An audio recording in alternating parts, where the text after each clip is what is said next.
حضرت عمر نے فوج بھیجی ایران کے حکمران کے ساتھ جہاد کرنے۔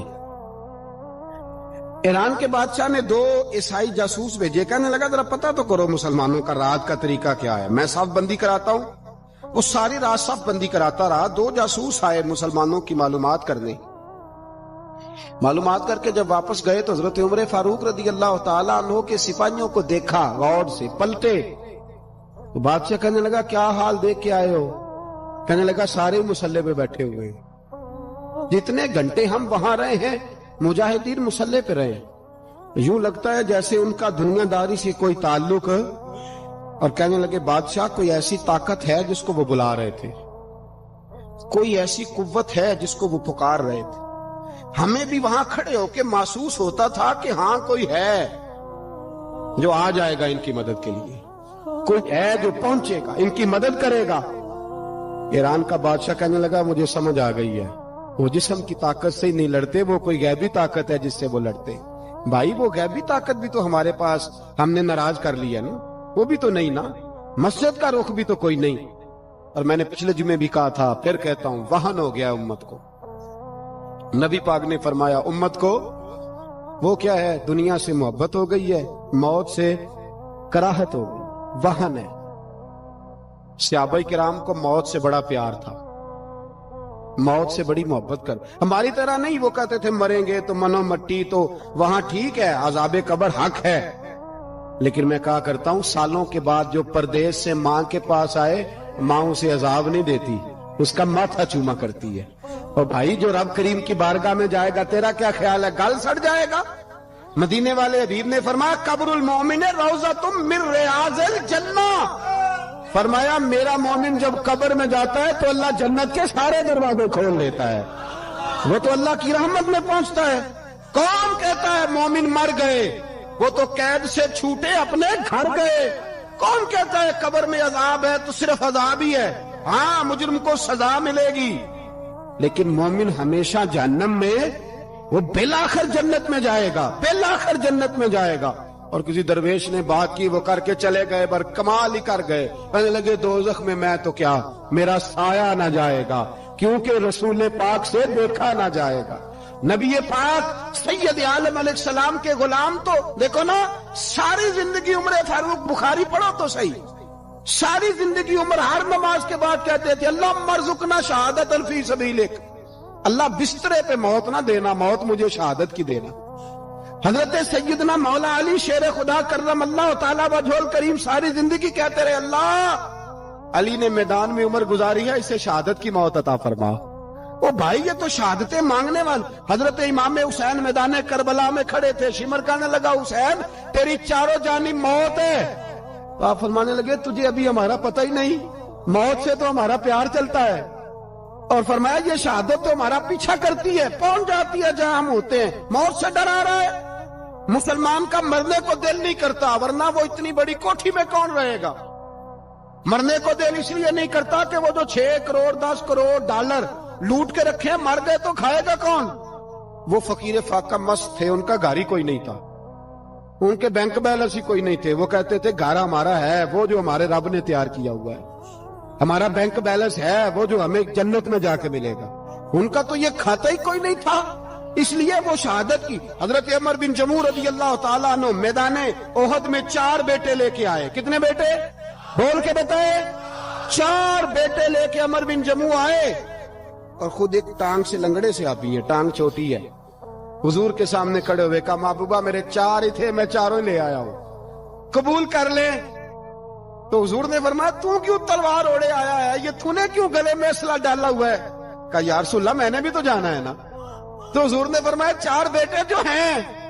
تو حضرت عمر بن جموع نے بات کی، صحابہ کہتے ہیں ہم لبوں سے مسکرا رہے تھے، آنکھوں سے رو رہے تھے، کیا عجیب انداز ہے۔ حضور نے فرمایا عمر 4 بیٹے جو آ گئے تو تو رہنے دے۔ حضرت عمر رو پڑے، کہنے لگے محبوبہ کیا لنگڑے جنت میں نہیں جائیں گے؟ کیا حضور میں لنگڑا ہوں تو میرے لیے جنت کوئی نہیں؟ میرے حبیب پاک سید عالم صلی اللہ علیہ وسلم نے فرمایا عمر تو ضرور جنت میں جائے گا۔ کہا محبوبہ پھر بچے بعد میں جائیں گے، میں پہلے میدان میں جاؤں گا۔ ایک بی بی 4 بیٹے لے کے آئی احد میں، کہا محبوبہ کل کمائی تھی میں لے آئی ہوں، میرے پاس کوئی اور شے ہوتی تو میں بچا کے نہ رکھتی، بیٹے دے کے نا حاضری لگوا کے تو واپس دروازے پہ لے گئی تو حضرت سیدنا عبداللہ ابن عمر فرماتے ہیں بی بی بول رہی تھی تو میرا جذبہ جہاد بڑھ رہا تھا، اپنے بیٹوں کو کہنے لگی میں تمہیں حضور کے پاس چھوڑ کے جا رہی ہوں، جب تم میدان میں گرو گے تو میں تمہیں دیکھنے آؤں گی، دیکھنا تمہاری پشت پہ کوئی زخم نظر نہ آئے، جتنے تیر کھانے ہوئے سینے پہ کھانا، اتنے تلواروں کے نیزوں کے زخم برداشت کرنے ہوئے یہاں کھانا، پشت پہ زخم نظر نہ آئے۔ حضرت عبداللہ ابن عمر فرماتے ہو بی بی کی گفتگو میرا جذبہ جہاد بڑھا رہی تھی۔ ایک بی بی 3 سال کا 4 سال کا بیٹا لیے رو رہی ہے، احد کا دن ہے، سہیلیاں پوچھتی ہیں تو کیوں روتی ہے؟ وہ کہتی ہے دیکھو میرا خاوند بھی بدر میں شہید ہو گیا، بھائی اور باپ بھی، دل کرتا ہے کوئی جوان بیٹا ہوتا تو آج مصطفیٰ کے ساتھ اسے ہی بھیج دیتی، کوئی جوان میرے پاس ہے ہی 3 سال کا تو کیا کروں، 3-4 سال کا بچہ کیا کرے گا؟ پتہ نہیں کیا دلیل آئی، اچانک اٹھی، بیٹے کو سینے سے لگایا، کپڑا ڈالا، مسجد نبوی پہنچ گئی۔ حضرت بلال کہتے ہیں مجھے ملی، کہنے لگی بلال مجھے پتہ ہے حضور تیاری کرا رہے ہیں جنگ کی، پر 2 منٹ اگر میری ملاقات ہو جائے۔ بلال حبشی کہنے لگے حضور ہم ایک بی بی ضد کر رہی ہے۔ حضور باہر آئے، کہنے لگی حضور میں فلاں کی بیٹی، فلاں کی بہن، فلاں کی بیوہ ہوں، میں نے بدر میں 3 شہید دیے ہیں، اب میرے پاس یہ 3 سال کا لال ہی بچا ہے، بڑا فخر ہے میرا، لوگ مجھے شہید کی بیوہ، شہید کی بیٹی، شہید کی بہن کرتے، دل کرتا ہے شہید کی اماں بھی کہیں جاؤں تو میرا بیٹا لے لے۔ سیدنا بلال کہتے ہیں حضور مسکرائے، کہنے لگے یہ 3 سال کا نونہال کیا کرے گا؟ کہتے ہیں اماں کا عجیب جذبہ ہے۔ کہنے لگی محبوبہ سنا ہے اسلحہ بھی تھوڑا ہی ہے، ڈھالیں زیادہ کوئی نہیں، میرا بیٹا ساتھ رکھ لیں، جب آپ کی طرف کوئی تیر آیا نا تو میرا بیٹا ڈھال کے اس کو ڈھال بنا کے آگے کر دینا۔ محبوبہ ڈھال تو بانی سکتا ہے نا۔ حضرت بلال فرماتے ہیں مصطفیٰ کریم نے فرمایا جا میں نے قبول کیا، قیامت کے دن بیٹا گھر لے جا، جب تیرا نام پکارا جائے گا تو شہید کی اماں کہہ کے پکارا جائے گا، جا تو گھر لے جا۔ کہتے ہیں چلتے چلتے ایک غریبنی اور آ گئی، اتنی سی اٹی بان کی، اتنی سی، بلال حضور سے ملاقات ہو جائے گی۔ نبی پاک آ گئے، کہا محبوبہ یہ غلبہ اسلام میں میرا بھی حصہ ڈال لے۔ حضور نے فرمایا یہ کیا ہے؟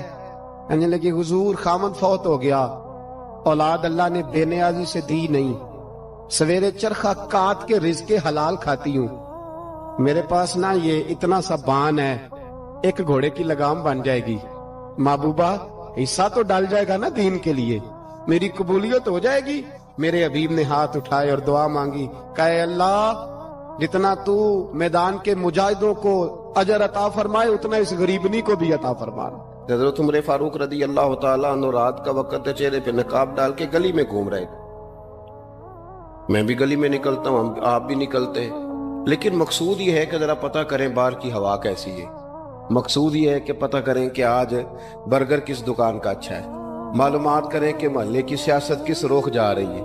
وہ بھی نکلتے تھے لیکن مقصود یہ نہیں تھا، مقصد سمجھ گئے تھے نا، وہ اس لیے نکلتے تھے کہ پتہ کروں کوئی دکھی تو نہیں، کوئی تکلیف میں تو نہیں، کوئی آزمائش میں تو نہیں۔ دیکھیں نا کام وہی ہے، میں بھی کرتا ہوں، آپ بھی کرتے ہیں، ساری دنیا کرتی، لیکن وہ ایکم احسن عملا، کردار کس کا ستھرا ہے، ذہن کس کا اونچا ہے، ذوق کس کا بڑا ہے۔ زندگی وہ بھی بتا گئے، ہم بھی گزار رہے ہیں، لیکن وہی کمزور باتیں اور وہی روایتی گفتگو اور وہی لب و لہجہ اور وہی دنیا داری کے مخصوص سی ہماری گفتگو، فلاں کیا کر رہا ہے، کہاں پہنچ گیا، اگر پیسے کسی نے نہیں کمائے تو کہاں نکھٹو ہے تب نہیں کمائے، اور اگر زیادہ کما لیا تو کہنے لگے 1 نمبر طریقے سے تو نہیں کمائے جا سکتے، یہ کوئی غلط رستہ بڑی گفتگو ہے، بس نشستن گفتن برخاستن۔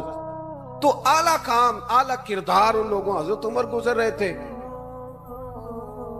تو غلام ساتھ تھا، ایک شخص کو دیکھا کہ مدینے کے باہر خیمہ لگایا ہوا ہے، بھئی خیریت ہے، یہاں خیمہ کو لگایا؟ کہنے لگا امیر المومنین سے ملنے آیا، رات ہو گئی تھی تو سوچا یہیں قیام کر لیتا ہوں، صبح ان سے ملوں گا۔ تو فرمایا اندر کسی کے درد سے کراہنے کی آواز آتی ہے، کہنے لگا میری بیوی ہے اور بچے کی ولادت کا وقت آ گیا، تکلیف میں،